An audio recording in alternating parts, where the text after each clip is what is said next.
Hello ನಮಸ್ತೆ ಎಲ್ರಿಗೂ. ತುಂಬ ಜನ ನನ್ನ ವ್ಯೂವರ್ಸ್ ಒಂದು ಮಾತು ಕೇಳ್ತಾ ಇದ್ರು. ಅದೇನು ಅಂತಂದರೆ, ಈ ಟೋನರ್ ಅಂತ ಒಂದು ಬರುತ್ತೆ ಸ್ಕಿನ್ ಕೇರ್ ರುಟೀನ್ಸಲ್ಲಿ. ನಾವು ಟೋನರ್ ಕೂಡ ಹಚ್ಕೋಬೇಕಾಗುತ್ತೆ. ಈ ಟೋನರ್ ಅಂದರೆ ಏನು, ಅದನ್ನ ಯಾಕೆ ಹಚ್ಕೋಬೇಕು, ಯಾವ ಟೋನರ್ ಹಚ್ಚಿದ್ರೆ ಒಳ್ಳೆಯದು, ಯಾರು ಹಚ್ಚಿದ್ರೆ ಒಳ್ಳೆಯದು, ಯಾವ ಟೈಮಲ್ಲಿ ಹಚ್ಚಿದ್ರೆ ಒಳ್ಳೆಯದು, ಮತ್ತು ಇದರಿಂದ ಉಪಯೋಗ ಏನು, ಈ ಎಲ್ಲ ಪ್ರಶ್ನೆಗಳಿಗೆ ಇವತ್ತಿನ ವಿಡಿಯೋದಲ್ಲಿ ನಾನು ಉತ್ತರ ಹೇಳ್ತಾ ಇದ್ದೇನೆ. ವಿಡಿಯೋನ ಪೂರ್ತಿಯಾಗಿ ನೋಡಿ. ಮೊದಲಿಗೆ ಟೋನರ್ ಹಚ್ಚೋದ್ರಿಂದ ಲಾಭ ಏನು? ಟೋನರನ್ನು ನಾವು ಹಚ್ಕೊಳ್ಳೋದ್ರಿಂದ ನಮ್ಮ ಸ್ಕಿನ್ ಅಥವಾ ನಮ್ಮ ಮುಖ ಏನಿರುತ್ತೆ, ಯೂಶ್ವಲ್ ಆಗಿ ಮುಖಕ್ಕೆ ಹಚ್ತೀವಿ. ಈ ಸ್ಕಿನ್ನಿದು pH ಲೆವೆಲ್ ಇದೆಯಲ್ವ, ಅದನ್ನ ಬ್ಯಾಲೆನ್ಸ್ ಮಾಡುತ್ತೆ. pH ಲೆವೆಲ್ ಬ್ಯಾಲೆನ್ಸ್ ಆಗೋದ್ರಿಂದ ಏನಾಗುತ್ತೆ, ಸ್ಕಿನ್ ಜಾಸ್ತಿ ಡ್ರೈ ಆಗೋದು ತಪ್ಪುತ್ತೆ, ಸ್ಕಿನ್ನಲ್ಲಿ ಜಾಸ್ತಿ ಆಯಿಲ್ ಪ್ರೊಡ್ಯೂಸ್ ಆಗೋದು ತಪ್ಪುತ್ತೆ. ಅಂದರೆ ನಮ್ಮ ತ್ವಚೆಯ ಆರೋಗ್ಯವನ್ನು ಕಾಪಾಡಲಿಕ್ಕೆ ಟೋನರ್ ತುಂಬ ಮುಖ್ಯ. pH ಲೆವೆಲನ್ನು ಬ್ಯಾಲೆನ್ಸ್ ಮಾಡೋದು ಈ ಟೋನರ್. pH ಲೆವೆಲನ್ನು ಬ್ಯಾಲೆನ್ಸ್ ಮಾಡೋದ್ರಿಂದ ನಮ್ಮ ಮುಖದಲ್ಲಿ ಜಾಸ್ತಿ ಆಯಿಲ್ ಉತ್ಪತ್ತಿ ಆಗಲ್ಲ, ತುಂಬ ಡ್ರೈ ಆಗಲ್ಲ. ಸ್ಕಿನ್ ಜಾಸ್ತಿ ಡ್ರೈ ಆದರೆ ಏನಾಗುತ್ತೆ ಹೇಳಿ, ಬೇಗ ಸುಕ್ಕುಗಟ್ಟುತ್ತೆ, ತುಂಬ ಡಲ್ ಕಾಣಿಸುತ್ತೆ ಮುಖ.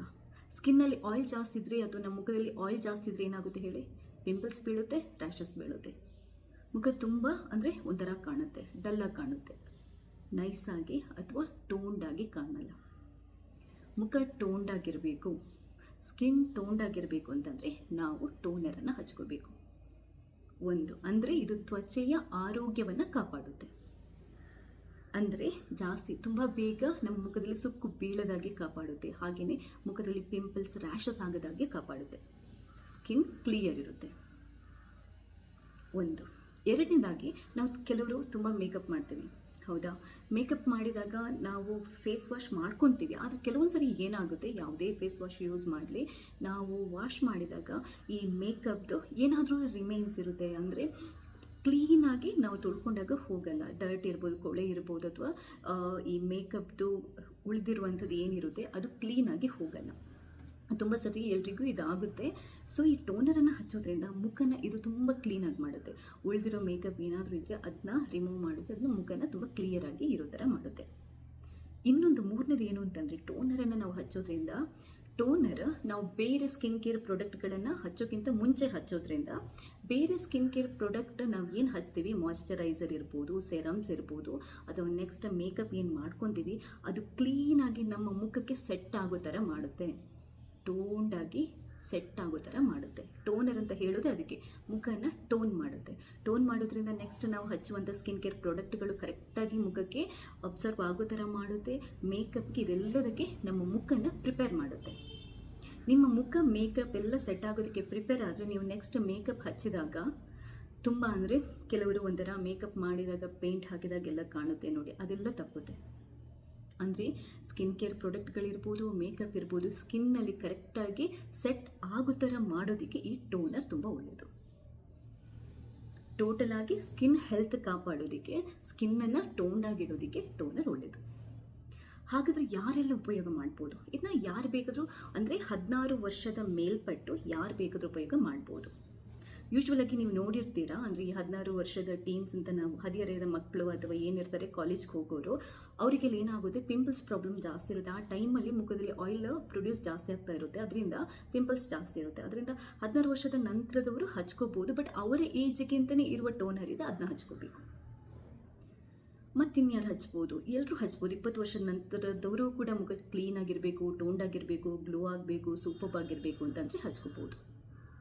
ಇದು ಇನ್ನೂ ತುಂಬ ಬೆಸ್ಟಾಗಿ ಯಾರಿಗೆ ವರ್ಕ್ ಆಗುತ್ತೆ ಅಂತಂದರೆ, 35 ವರ್ಷದ ನಂತರ ನಮಗೆ ರಿಂಕಲ್ಸ್ ಬೀಳೋಕ್ಕೆ ಅಥವಾ ಮುಖ ಏಜ್ ಆದಾಗೆ ಕಾಣಲಿಕ್ಕೆ ಶುರುವಾಗುತ್ತಲ್ವ, ನಾವು ಹಚ್ಕೊಂಡ್ರೆ ನಮಗೆ ಬೇಗ, ಅಂದರೆ ಆ ಮುಖದಲ್ಲಿ ರಿಂಕಲ್ಸ್ ಬೀಳೋದು ತಪ್ಪುತ್ತೆ, ಫೈನ್ ಲೈನ್ಸ್ ಬೀಳೋದು ತಪ್ಪುತ್ತೆ, ಮುಖ ಕ್ಲೀನಾಗಿರುತ್ತೆ, ತುಂಬ ಯಂಗ್ ಆಗಿ ಕಾಣೋ ಥರ ಮಾಡುತ್ತೆ.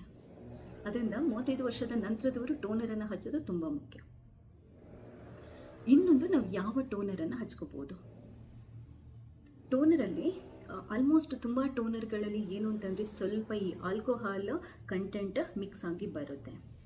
ಆದ್ದರಿಂದ ಕೆಲವು ಆಲ್ಕೋಹಾಲ್ ಫ್ರೀ ಟೋನರ್ ಇರುತ್ತೆ.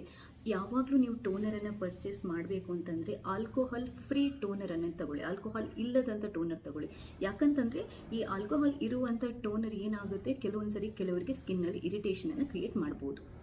ಆದ್ದರಿಂದ ಕೆಮಿಕಲ್ ಕಮ್ಮಿ ಇರುವಂಥದ್ದು, ಆಲ್ಕೋಹಾಲ್ ಫ್ರೀ ಇರುವಂಥ ಟೋನರನ್ನೇ ನೀವು ತಗೋಬೇಕು. ಕಂಟೆಂಟ್ ಇರುತ್ತೆ ನಿಮಗೆ, ಟೋನರ್ ಯಾವುದಾದ್ರೂ ನೀವು ಪರ್ಚೇಸ್ ಮಾಡ್ತೀರಾ ಅಂತಂದರೆ ಇದರ ಮೇಲೆ ಕಂಟೆಂಟ್ ಇರುತ್ತೆ, ಏನೆಲ್ಲ ಇರುತ್ತೆ ಅದರಲ್ಲಿ ಅಂತ ಅಂದ್ಬಿಟ್ಟು ಅದನ್ನ ನೋಡ್ಕೊಂಡು ತಗೊಳ್ಳಿ. ಆಲ್ಕೋಹಾಲ್ ಫ್ರೀ ಮತ್ತು ರ್ಯಾಶ್ ಕೆಮಿಕಲ್ ಫ್ರೀ ಟೋನರನ್ನು ತಗೋಬೋದು. ಅಂದರೆ ಕೆಲವೊಂದು ತುಂಬ ಜೆಂಟಲ್ ಟೋನರ್ ಅಂತ ಇರುತ್ತೆ, ತುಂಬ ಮೈಲ್ಡ್ ಟೋನರ್ ಅಂತ ಇರುತ್ತೆ, ಅಂಥದ್ದು ಯಾರು ಬೇಕಾದರೂ ಉಪಯೋಗ ಮಾಡ್ಬೋದು.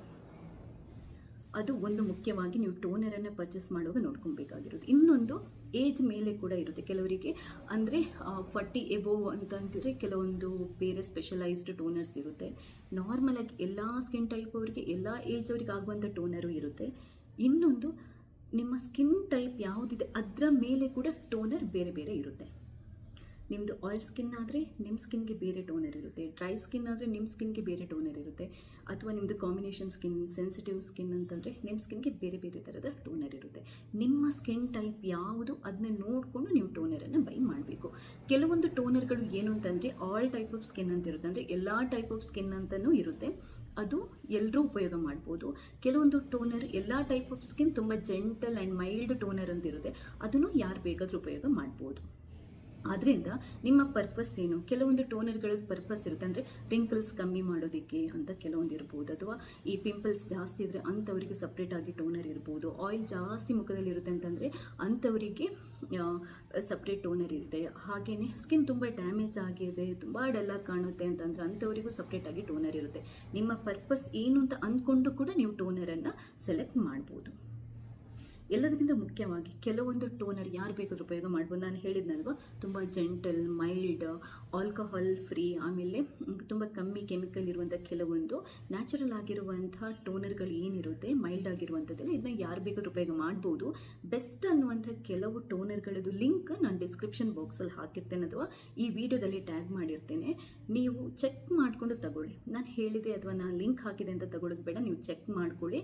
ನಿಮಗೆ ಅದು ಪರ್ಪಸ್ ಸರ್ವ್ ಆಗುತ್ತೆ, ಅದರ ಫೀಡ್ಬ್ಯಾಕ್ ಚೆನ್ನಾಗಿದೆ ಅಂತ ನಿಮ್ಗೆ ಅನ್ನಿಸಿದರೆ ಮಾತ್ರ ಪರ್ಚೇಸ್ ಮಾಡಿ. ನಾನು ಬೆಸ್ಟ್ ಅನ್ನುವಂಥದ್ದನ್ನು ರಿಸರ್ಚ್ ಮಾಡಿ ಹಾಕಿರ್ತೇನೆ. ವೀವರ್ಸ್ ಕೇಳ್ತಾ ಇರ್ತಾರೆ, ಅವರಿಗೋಸ್ಕರ ಹಾಕಿರ್ತೇನೆ. ನಾನು ಆ್ಯಕ್ಚುಲಾಗಿ ಮಿನಿಮಲಿಸ್ಟ್ ಅವ್ರದ್ದು ಟೋನರನ್ನು ಉಪಯೋಗ ಮಾಡ್ತಾ ಇದ್ದೇನೆ. ಇದು ಆಯಿಲ್ ಸ್ಕಿನ್ನಿಗೆ ಇರುವಂಥದ್ದು ಫೇಸ್ ಟೋನರ್. ಇದೇನು ಅಂತಂದರೆ ಈ ಪೋರ್ಸನ್ನು ಕಡಿಮೆ ಮಾಡಲಿಕ್ಕೆ ಮತ್ತು ಸ್ಕಿನ್ನನ್ನು ಹೈಡ್ರೇಟ್ ಮಾಡಲಿಕ್ಕೆ ಇರುವಂಥ ಟೋನರ್ ಇದು ಜೆಂಟಲ್ ಆಗಿದೆ. ನನಗೆ ನಂದು ಆಯಿಲ್ ಸ್ಕಿನ್ ಆಗಿರೋದ್ರಿಂದ ಇದು ನನಗೆ ಚೆನ್ನಾಗಿ ವರ್ಕ್ ಆಗ್ತಾ ಇದೆ. ಇದರದ್ದು ಲಿಂಕ್ ಬೇಕಾದರೂ ಹಾಕಿರ್ತೇನೆ. ಯಾಕಂತಂದರೆ ಒಂದ್ಸರಿ ನಾನು ಊರಿಗೆ ಹೋದಾಗ ಏನಾಗಿತ್ತು, ಮುಖ ತುಂಬ ನಂದು ಅಂದರೆ ಬಿಸಿಲಿಗೆ ಜಾಸ್ತಿ ಓಡಾಡಿದ್ರಿಂದ ತುಂಬ ಡಾರ್ಕ್ ಸ್ಪಾಟ್ಗಳು ಮತ್ತು ಈ ಸನ್ ಟ್ಯಾನ್, ಸನ್ ಬರ್ನ್ ಆಗಿತ್ತು. ಆವಾಗ ನಾನು ತುಂಬ ರಿಸರ್ಚ್ ಮಾಡಿ ಈ ಟೋನರನ್ನು ನನಗೆ ನನ್ನ ಸ್ಕಿನ್ಗೆ ಸೆಟ್ ಆಗುತ್ತೆ ಅಂತ ತುಂಬ ರಿಸರ್ಚ್ ಮಾಡಿ ನಾನು ತಗೊಂಡಿರುವಂಥದ್ದು. ಇದು ತುಂಬ ಚೆನ್ನಾಗಿ ನನಗೆ ವರ್ಕ್ ಆಗ್ತಾ ಇದೆ. ಮುಖದ ಮೇಲೆ ಪಿಂಪಲ್ಸ್ ಇರ್ಬೋದು, ಅದೆಲ್ಲ ಬೀಳೋದು ಕಡಿಮೆ ಆಗಿದೆ. ಸ್ಕಿನ್ ಟೋನ್ ಇದೆಲ್ಲ ಅದು ಈವನ್ ಆಗಿದೆ, ತುಂಬ ಹೆಲ್ಪ್ ಆಗಿದೆ ನನಗೆ. ನಾನು ಇದನ್ನ ಯೂಸ್ ಮಾಡ್ತಾ ಇದ್ದೇನೆ. ಇದು ಎಲ್ರಿಗೂ ಸೂಟ್ ಆಗುತ್ತೆ ಅಂತ ನಾನು ಹೇಳಲ್ಲ. ಇದು ಆಲ್ ಟೈಪ್ ಸ್ಕಿನ್ನಲ್ಲಿ ಇದು ಆಯಿಲ್ ಸ್ಕಿನ್ದು. ಇದರದ್ದು ಲಿಂಕ್ ಹಾಕಿರ್ತೇನೆ. ನಿಮ್ಮದು ಸ್ಕಿನ್ ಯಾವುದು ಟೈಪ್ ಇದೆ ಅದನ್ನ ನೋಡ್ಕೊಂಡು ನೀವು ತಗೋಬೋದು. ಇನ್ನೊಂದು, ಟೋನರನ್ನು ಹಚ್ಚೋದು ಯಾವಾಗ? ನೀವು ಮುಖನ ತೊಳ್ಕೊಂಡಿರ್ತೀರ, ಮುಖನ ತೊಳ್ಕೊಂಡಾದ ನಂತರ, ಒರೆಸಿ ಆದ ನಂತರ ಫಸ್ಟೇ ನಾವು ಟೋನರನ್ನು ಹಚ್ಕೋಬೇಕು. ಟೋನರನ್ನು ಯಾವ ಥರ ಹಚ್ಕೊಳ್ಳೋದು ಅಂತಂದರೆ, ನೀವು ಕೈಯಲ್ಲಿ 1-2-3 ಡ್ರಾಪ್ ತಗೊಂಡು ಕೈ ಬೆರಳಿಂದ ಮುಖಕ್ಕೆ ಈ ಥರ ನೋಡಿ, ಈ ಥರ ಮಾಡಿ ಹಚ್ಕೋಬೇಕು. ಮುಖನ ಯಾವಾಗಲೂ ರಬ್ ಮಾಡಿ ಟೋನರನ್ನು ಹಚ್ಕೋಬಾರ್ದು. ಟೋನರನ್ನು ನೀವು ತುಂಬ ರಬ್ ಮಾಡಿ ಹಚ್ತೀರಂತಂದ್ರೆ ಅದರಲ್ಲಿರುವಂಥ ಕೆಲವೊಂದು ಅಂಶಗಳೇನಿರುತ್ತಲ್ಲ ಮುಖನ ತುಂಬ ಸೆನ್ಸಿಟಿವ್ ಆಗಿ ಮಾಡ್ಬೋದು. ಆದ್ದರಿಂದ ಜಾಸ್ತಿ ಈ ಥರ ಮಾಡಲಿಕ್ಕಿಲ್ಲ. ಟೋನರನ್ನು ಜಸ್ಟ್ ಈ ಥರ ಮಾಡಿ ಬಿಡೋದು, ಎಲ್ಲ ಕಡೆ ಹಚ್ಚಿ ಈ ಥರ ಮಾಡಿ ಬಿಡೋದು. ಅಥವಾ ಹತ್ತಿಯಲ್ಲಿ ಕೂಡ ನೀವು ತಗೊಂಡು 1-2-3 ಡ್ರಾಪ್ ಟೋನರನ್ನು ತಗೊಂಡು ನೀಟಾಗಿ ಹತ್ತಿಯಲ್ಲಿ ಕೂಡ ನೀವು ಹಚ್ಕೋಬೋದು. ಇಲ್ಲ, ಕೆಲವು ಟೋನರ್ಗಳು ಹಾಗೆ ಸ್ಪ್ರೇ ಮಾಡೋದು ಬರುತ್ತೆ. 1-2-3 ಸರಿ ಸ್ಪ್ರೇ ಮಾಡಿದರೆ ಆಯಿತು. ಅದರಲ್ಲಿ ಇನ್ಸ್ಟ್ರಕ್ಷನ್ಸ್ ಇರುತ್ತೆ ಯಾವ ಥರ ಹಚ್ಚೋದು ಅಂತ, ನೀವು ಅದನ್ನ ನೋಡಿಕೊಂಡು ಹಚ್ಕೋಬೋದು. ಮುಖ ತೊಳೆದಾದ ನಂತರ ಮಾಯ್ಶ್ಚರೈಸರ್ ಅಪ್ಲೈ ಮಾಡೋಕ್ಕಿಂತ ಮುಂಚೆ ಟೋನರನ್ನು ಹಚ್ಕೋಬೇಕು. ನಾನು ಫಸ್ಟೇ ಹೇಳಿದ್ದೆ ನೋಡಿ ನಿಮಗೆ, ಟೋನರ್ ಏನು ಅಂತಂದರೆ ಬೇರೆ ಸ್ಕಿನ್ ಪ್ರಾಡಕ್ಟ್ಗಳನ್ನು ಹಾಕೋದಕ್ಕೆ ನಮ್ಮ ಮುಖನ ಟೋನ್ ಮಾಡುತ್ತೆ, ಸೆಟ್ ಮಾಡುತ್ತೆ. ಆದ್ದರಿಂದ ಟೋನರ್ ಯಾವಾಗಲೂ ಮುಖ ತೊಳೆದಾದ ನಂತರ ಫಸ್ಟ್ ಹಚ್ಚೋದೇ ಟೋನರ್, ಅದಾದ ನಂತರ ಮಾಯ್ಶ್ಚರೈಸರ್. ಅದಾದ ನಂತರ ನಿಮ್ಮದು ಡೇ ಕ್ರೀಮ್ ಇರುತ್ತೆ ಅಥವಾ ಮೇಕಪ್ ಏನಿರುತ್ತೆ, ಸನ್ಸ್ಕ್ರೀನ್ ಲೋಷನ್ ಏನಿರುತ್ತೆ ಅದೆಲ್ಲ ಹಚ್ಕೋಬಹುದು. But ಟೋನರನ್ನು first ಹಚ್ಕೋಬೇಕು. ಟೋನರನ್ನು ಜಾಸ್ತಿ ಹಚ್ಕೊಳ್ಳುವಂಗೂ ಇಲ್ಲ. ಮೈಲ್ಡ್ ಜೆಂಟಲ್ ಟೋನರ್ ಆದರೆ ದಿನಕ್ಕೆ ಒಂದ್ಸರಿ ಹಚ್ಕೋಬಹುದು. ಕೆಲವೊಂದು ಸ್ಪೆಸಿಫಿಕ್ ಪರ್ಪಸ್ಗೆ ಇರುವಂಥ ಟೋನರನ್ನು ವಾರಕ್ಕೆ 1-2-3 ಸರಿ ಹಚ್ಚಿದ್ರೂ ಕೂಡ ನಡೀತದೆ. ಅದನ್ನೇನು ದಿನ ಹಚ್ಚೋಂಗೆ ಕೂಡ ಇಲ್ಲ. ಬೆಳಗ್ಗೆ ಅಥವಾ ರಾತ್ರಿ ಒಂದು ಸರಿ ಮುಖ ತೊಳೆದಾದ ನಂತರ ನೀವು ಒಂದು ವಾರಕ್ಕೊಂದು 3 ಸರಿ ಹಚ್ಚಿದ್ರೂ ನಡೀತದೆ. ಈ ಥರ ಇದೆ. ಸೊ ಏನಕ್ಕೂ ನೀವು ಇನ್ಸ್ಟ್ರಕ್ಷನ್ ಓದ್ಕೊಂಡು ತಿಳ್ಕೊಂಡು ಅದೇ ಪ್ರಕಾರ ಹಚ್ಕೊಳ್ಳಿ. ಇನ್ನೊಂದು ಏನು ಅಂತಂದರೆ ಯಾವುದೇ ಸ್ಕಿನ್ ಪ್ರಾಡಕ್ಟ್ಸ್ ಇರ್ಬೋದು, ಕಾಸ್ಮೆಟಿಕ್ಸ್ ಇರ್ಬೋದು, ಮೇಕಪ್ ಇರ್ಬೋದು, ಮುಖಕ್ಕೆ ಹಚ್ಚೋದಕ್ಕಿಂತ ಮುಂಚೆ ಡೈರೆಕ್ಟಾಗಿ ಪ್ಯಾಚ್ ಟೆಸ್ಟ್ ಮಾಡ್ಕೊಳ್ಳಿ. ಪ್ಯಾಚ್ ಟೆಸ್ಟ್ ಅಂತಂದರೆ ಕೈಗೊಂಚೂರು ನೀವು ಇದನ್ನ ಹಚ್ಬಿಟ್ಟು ಅಲ್ಲಿ ಒಂದು ಸ್ವಲ್ಪ ಹೊತ್ತು ಬಿಟ್ಬಿಟ್ಟು ಏನೂ ನಿಮಗೆ ರ್ಯಾಷಸ್ ಆಗಿಲ್ಲ, ಇರಿಟೇಷನ್ ಆಗಿಲ್ಲ ಅಂತಂದರೆ ನೆಕ್ಸ್ಟ್ ನೀವು ಮುಖಕ್ಕೆ ಹಚ್ಕೋಬೋದು. ಯಾವುದೇ ಪ್ರಾಡಕ್ಟ್ಗಳನ್ನು ಡೈರೆಕ್ಟಾಗಿ ಮುಖಕ್ಕೆ ಹಚ್ಚೋದಕ್ಕೆ ಹೋಗಬೇಡಿ, ಒಂದ್ಸರಿ ಪ್ಯಾಚ್ ಟೆಸ್ಟ್ ಮಾಡ್ಕೊಳ್ಳಿ. ಸೊ ನಿಮಗೆ ಈ ವಿಡಿಯೋದಿಂದ ತುಂಬ ಉಪಯೋಗ ಆಗಿದೆ ಅಂತ ಅಂದ್ಕೊತೀನಿ. ರೆಗ್ಯುಲರ್ ಆಗಿ ನೀವು ಟೋನರನ್ನು ಹಚ್ಚೋದ್ರಿಂದ ಇನ್ನೊಂದು ಅಡ್ವಾಂಟೇಜ್ ಏನಿದೆ ಅಂತಂದರೆ, ಕೆಲವರಿಗೆ ಪಿಂಪಲ್ಸ್ ಎಲ್ಲ ಬಿದ್ದುಬಿಟ್ಟು ಮುಖದಲ್ಲಿ ಹೋಲ್ ಟೈಪ್ ಆಗಿರುತ್ತೆ ನೋಡಿ, ಅಂದರೆ ಓಪನ್ ಪೋರ್ಸ್ ಅಂತ ಹೇಳ್ತೀವಲ್ವ, ಅದು ಕೂಡ ಕಂಟ್ರೋಲ್ ಆಗುತ್ತೆ. ಸ್ಕಿನ್ ಟೈಟನ್ ಆಗುತ್ತೆ. ತುಂಬ ಬೇಗ ನಮ್ಮ ಸ್ಕಿನ್ ಸುಕ್ಕುಗಟ್ಟೋದು ತಪ್ಪುತ್ತೆ, ನೆರಿಗೆಗಳು ಬೀಳೋದು ತಪ್ಪುತ್ತೆ, ಆಮೇಲೆ ಮುಖ ತುಂಬ ಚೆನ್ನಾಗಿ ಗ್ಲೋ ಆಗುತ್ತೆ. ಹಾಗೆಯೇ ಯಾವಾಗಲೂ ನಮ್ಮ ಸ್ಕಿನ್ ಟೋನ್ ಈವನ್ ಆಗಿರೋ ಥರ ಹೆಲ್ಪ್ ಮಾಡುತ್ತೆ. ತುಂಬ ಚೆನ್ನಾಗಿ, ಅಂದರೆ ನಮಗೆ ಲಾಂಗ್ ಟರ್ಮಲ್ಲಿ ಇದು ತುಂಬ ಬೆನಿಫಿಟ್ ಕೊಡುತ್ತೆ. ಹಾಗಂತ ನಾವು ದಿನ ಹಚ್ಚಬೇಕು ಅಂತಿಲ್ಲ, ವಾರಕ್ಕೊಂದು 2-3 ಸರಿ ಹಚ್ಚಿದ್ರೂ ನಡೀತದೆ. ಆದರೆ ಹಚ್ಚೋದು ಬೆಸ್ಟ್. ನಿಮ್ಮ ಸ್ಕಿನ್ ತುಂಬ ಚೆನ್ನಾಗಿರುತ್ತೆ. ಅದು ನನಗೆ ಅಡ್ವಾಂಟೇಜ್ ಸಿಕ್ಕಿದೆ, ಅದರಿಂದ ನಾನು ಇದ್ರ ಬಗ್ಗೆ ನಿಮಗೆ ಹೇಳ್ತಾ ಇದ್ದೀನಿ. ಈ ವಿಡಿಯೋ ನಿಮ್ಗೆ ಇಷ್ಟ ಆದರೆ ಈ ವಿಡಿಯೋನ ಲೈಕ್ ಮಾಡಿ. ನೀವು ಮಾತ್ರ ನೋಡೋದ್ರಲ್ಲಿ ಬೇರೆಯವರಿಗೆ ಶೇರ್ ಮಾಡೋದನ್ನು ಕೂಡ ಮರಿಬೇಡಿ. ಫಸ್ಟ್ ಟೈಮ್ ಏನಾದರೂ ನೀವು ನನ್ನ ಚಾನಲ್ನ ನೋಡ್ತಾ ಇದ್ದರೆ ದಯವಿಟ್ಟು ಸಬ್ಸ್ಕ್ರೈಬ್ ಆಗಿ, ಯಾಕಂತಂದರೆ ನಾನು ನೆಕ್ಸ್ಟ್ ಹಾಕುವಂಥ ಎಲ್ಲ ವಿಡಿಯೋಗಳನ್ನು ನೀವು ನೋಡ್ಬೋದು. ನನ್ನ ಚಾನಲ್ನಲ್ಲಿ ಬ್ಯೂಟಿ ಟಿಪ್ಸು ಇರುತ್ತೆ, ರೆಸಿಪೀಸು ಇರುತ್ತೆ. ನಿಮ್ಗೆ ಯಾವ್ದು ಇಷ್ಟನೋ ಆ ವಿಡಿಯೋಗಳನ್ನು ಲೈಕ್ ಮಾಡಿ, ಬೇರೆಯವರಿಗೆ ಶೇರ್ ಮಾಡಿ. ಅದರಿಂದ ಏನಾಗುತ್ತೆ ಅಂತಂದರೆ ನಿಮಗೆ ಕೂಡ ನೋಟಿಫಿಕೇಶನ್ ಬರುತ್ತೆ. ನೀವು ಸಬ್ಸ್ಕ್ರೈಬ್ ಆಗಿ ನನ್ನ ವೀಡಿಯೋಗಳನ್ನು ರೆಗ್ಯುಲರ್ ಆಗಿ ನೋಡ್ತಿದ್ರೆ, ನಾನು ರೆಗ್ಯುಲರ್ ಆಗಿ ಹಾಕುವ ವೀಡಿಯೋಗಳದ್ದು ನೋಟಿಫಿಕೇಶನ್ ನಿಮ್ಗೆ ಬರುತ್ತೆ. ನೀವು ನನ್ನ ಎಲ್ಲ ಕಂಟೆಂಟ್ಗಳನ್ನು ಮಿಸ್ ಮಾಡೋದೇ ನೋಡ್ಬೋದು. ನಿಮ್ಗೆ ಏನಾದರೂ ಡೌಟ್ ಇದ್ದರೆ ಕಮೆಂಟ್ ಮಾಡಿ, ಖಂಡಿತವಾಗ್ಲೂ ಆ ಕಮೆಂಟ್ಗೆ ಉತ್ತರ ಹೇಳುವಂಥ ಪ್ರಯತ್ನ ಮಾಡ್ತೇನೆ ನಾನು. ಒಂದು ವೇಳೆ ಏನಾದರೂ ಮಿಸ್ ಆಗಿದ್ರೆ ನೆಕ್ಸ್ಟ್ ಆದರೂ ನಾನು ಅದನ್ನ ನೋಡಿಬಿಟ್ಟು ವೀಡಿಯೋ ಮಾಡೋದು ಏನೋ ಮಾಡ್ತೀನಿ. ಸೊ ಥ್ಯಾಂಕ್ಸ್ ಎಲ್ರಿಗೂ.